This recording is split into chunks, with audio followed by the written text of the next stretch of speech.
황우여 비대위원장이 전당대회에서 단일 지도체제와 집단 지도체제를 혼합한 절충형 지도체제를 제안했습니다. 관리형 비대위가 출범한 지 한 달째인데요. 대회 날짜와 규칙은 어떻게 정해지게 될지 김성태 전 국민의힘 원내대표 연결해 이야기 나눠보겠습니다. 안녕하세요. 예, 안녕하세요. 김성태입니다. 힘이 넘칩니다. 오랜만이에요. 그러게 말입니다. 예. 요즘 그 비대위 체제, 그리고 당내에서도 고심을 하고 있는 것 같은데요. 원내대표도 지내보셨고, 이 황우여 비대위 체제 어떻게 보십니까? 아무래도 황우여 지금 현재 비대위원장께서는 총선 참패 이후에 당 체제를 수습하고 준비하는 입장에서는 상당한 변화와 혁신을 좀 이뤄내고 싶은 그런 정치적인 욕구는 계시겠지만은 관리형 비대위의 그 한계를 벗어날 수는 없는 거죠. 그러니까 아무래도 이제 거의 내적으로는 지금 방침이 확정이 된 것 같은데 7월 말 전당대회 개최 일정은 거의 웬만큼 가닥을 잡았어요. 7월 말. 네, 그렇다면은 이제 또 서병수 이제 선대위 위원장도 또 선정이 됐고, 그리고 이제 후보들이 이제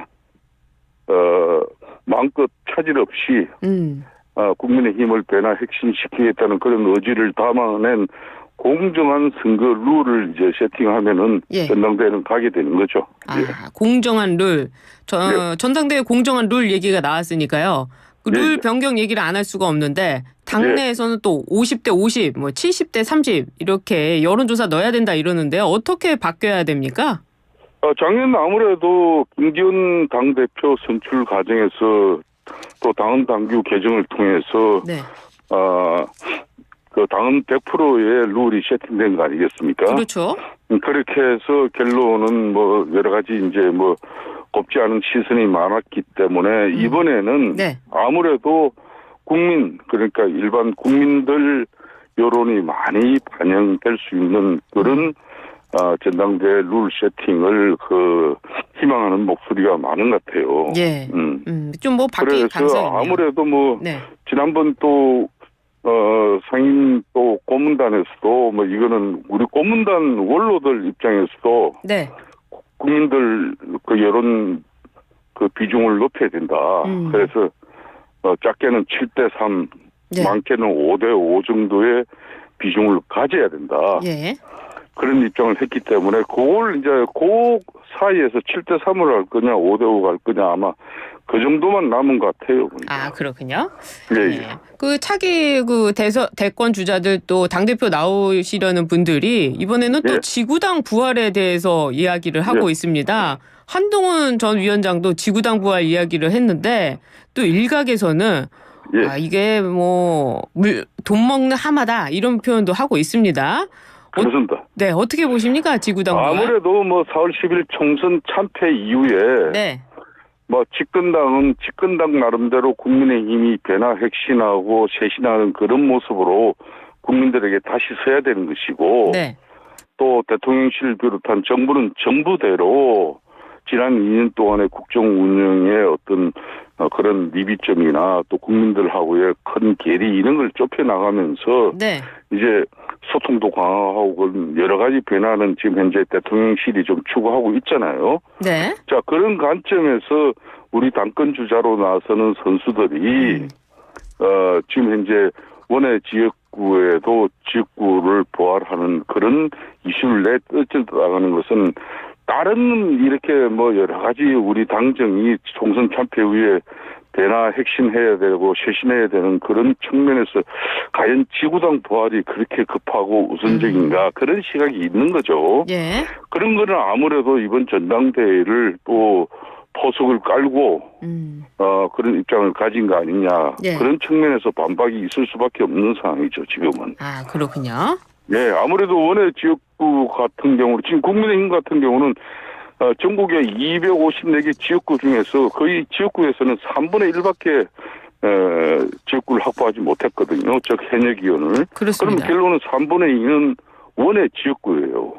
원외 지역구는 지금 현재 선거 사무실, 정당 사무실도 두지 못하죠. 프랑카드도 못 걸죠. 후원금도 받지 못하죠. 상당히 힘든데 그런 상황을 잘 점검하고 파악하고 지금 그 상황이 시급한 건지 그런 판단을 한 거죠. 뭐. 예, 전당대회 포섭이었다. 알겠습니다. 원내대표까지 하셨으니까 이번에 국회 소식 좀 여쭤보겠습니다. 예. 어제 여야의 원내대표와 원내 부대표가 만나서 원구성 협상 논의를 했는데요. 이 상임위원장 배분을 두고 이견을 좁히지 못하고 있습니다. 법사위, 운영위, 과방위까지 이거 어떻게 해결될까요? 지금 민주당 입장에서는 아무리 입법 권력을 국민들이 4월 10일 날 손에 쥐어줬다 하더라도 국회의 오랜 간행이나 갈래, 이 헌법기관으로서의 또 국회의 대의민주주의도 또 소중하게 이렇게 판단을 해줘야 됩니다. 그런데 자신들이 절대 의석을 가졌다고 해가지고 정치라는 것은 원구성 협상부터 시작이 되는 거예요.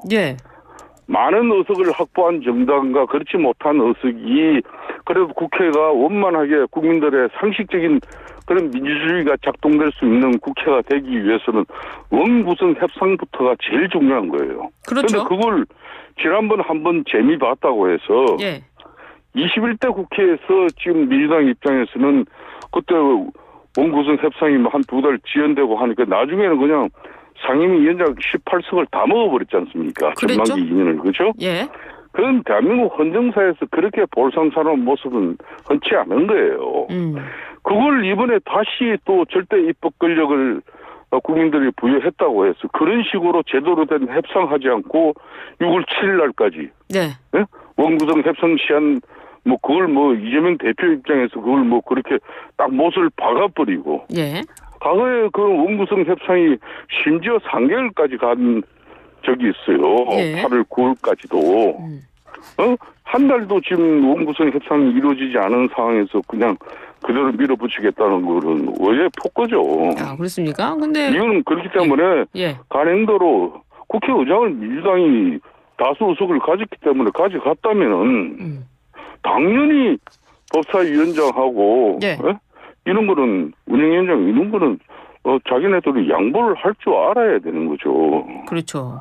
그런데 6월 7일이라고 못 박는 이유 중에 하나가 또 관련해서 지금 재판을 받고 있는 이화영 씨의 재판도 6월 7일 날 판결이 난다. 이런 얘기도 있고 또 6월 7일이 법대로 됐으니까 이재명 측 입장에서는 6월 7일 딱 국회를 열겠다. 이런 입장 아니겠습니까? 여러 가지 정치적인 해석이 있을 것 같은데요. 6월 7일을 자신들의 사법 리스크 때문에 자신들이 또 처해 있는 그런 정치적 환경 때문에 의회 민주주의가 훼손되어지고 일방적인 그런 독단과 전횡으로서 국회를 운영하겠다는 그런 발상을 가지는 것은 대단히 위험한 일이죠. 그렇기 때문에 제가 아까도 이야기했습니다만 국회라는 것은 정치를 하는 것입니다. 정치라는 것은 국민들이 국회의원을 이렇게 선출해 주고 나면은 거기서부터 국민들의 뜻을 받들어서 야당도 소수 야당 또 존중해주고 소수 의석도 존중해주면서 그래서 국민의 뜻을 원만하게 슬기롭게 이렇게 운영해 나가라는 게 국민들의 뜻인 거죠. 그런데 지금 입법 권력이 사실상 상권이 분립된 대한민국에서 이재명 대표의 1인 입법 권력만 대한민국에 지금 존재하는 모양새로 원구성 협상도 그냥 6월 7일 이렇게 시한을 딱 박아버리고 그 협상이 되지 않으면은 그 다수결의 원칙으로 그냥 갈 수밖에 없다. 이거는 전형적인 이재명 대표의 방식인데 이는 옳지 않습니다. 그렇군요. 어떤 일이 있어도 협상을 해야 되는 거죠. 근데 윤석열 대통령이 당선 의원들에게 축하난을 전달했는데 조국 혁신당은 버립니다라는 쪽지와 함께 축하난 수령을 거부했습니다. 이런 모습 어떻게 보셨습니까? 조국 혁신당 조국 대표 입장에서도 본인이 사감을 가지고 있더라도 본인은 이제 공인입니다. 대한민국 헌법기관 대한민국 국회의원이에요. 행정부 수반 대통령이 입법부에 헌법기관인 국회의원들 당선을 축하하는 그런 의미를 담아서 축하란을 보낸 건데 그걸 버립니다 그래가지고 그냥 릴레이식으로 예. 대통령 망신 주기. 그건 대통령을 망신 주는 게 아니라 대한민국의 상권 분립을 망신 주는 거예요. 그렇죠. 이런 예. 좀 천박한 행위는 하지 않는 게 좋죠. 아, 그렇군요. 아무리 뭐 본인이 지금 윤석열 정부에 대한 그 감정과 또 뭐 자기 나름대로 또 야당으로서의 선명성을 가지고 유지한다 그러지만은 대통령이 보낸 그 란을 그렇게 그냥 쓰레기통에 휴지통에 버립니다. 그런 식으로 온 국민들에게 이렇게 네. 그런 행정부를 갖다가 그렇게 욕보이는 짓을 하는 것은 바람직하지 않습니다. 그렇군요. 네. 지금 북한에서 오물풍선을 보냈습니다. 수백 개를 보냈는데요. 피해를 보시진 않으셨죠? 그렇습니다. 그렇지만은 네. 수도권 일대의 많은 주민들이 그 오물을 뒤집어 쓸까봐 불안해하는 것은 이걸 지금 현재 북한 당국이 노리고 한 거 아니겠습니까? 그렇죠. 그런 측면에서 이거 역시 아주 남북 관계에 있어서 보지 못한 그런 천박한 행위를 김정은 위원장이 하고 있는 거죠. 이럴 때일수록 우리는 또 국방 외교 안보적인 측면에서 정치적 혼란을 우리가 이렇게 야기하고 만들어가면서까지 북한의 저런 도발적이고 이성적인 행위를 우리가 묵과할 수는 없는 거죠. 그렇습니다. 예. 민주당에서는요, 윤 대통령이 윤 대통령이 제의 요구한 최상병 특검법을 다시 1호 법안으로 재발의하겠다는 입장인데요.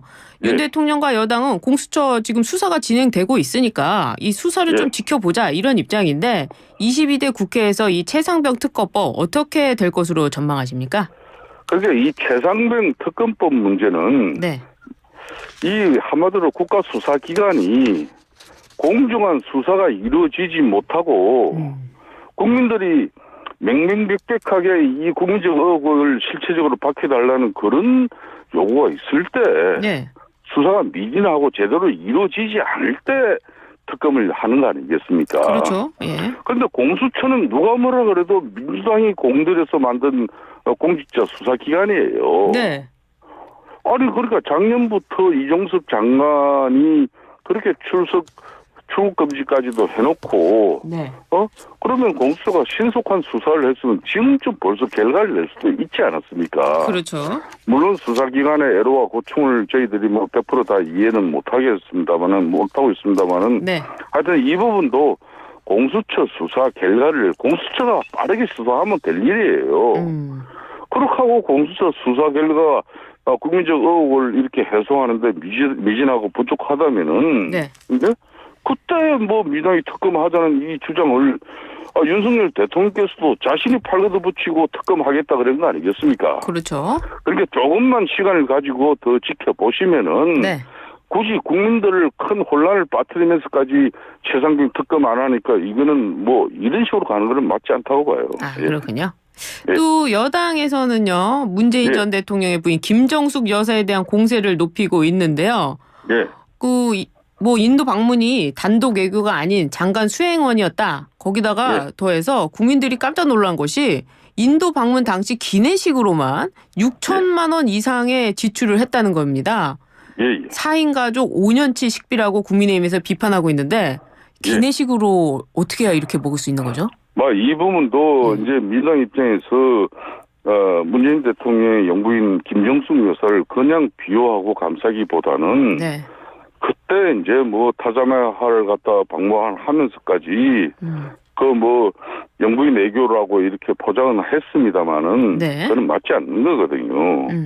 그런 측면에서 이제 문재인 대통령도 정치 현안마다 양산에서 SNS를 통하고 본인이 직접적인 여러 형태로 입장을 표명했지 않습니까?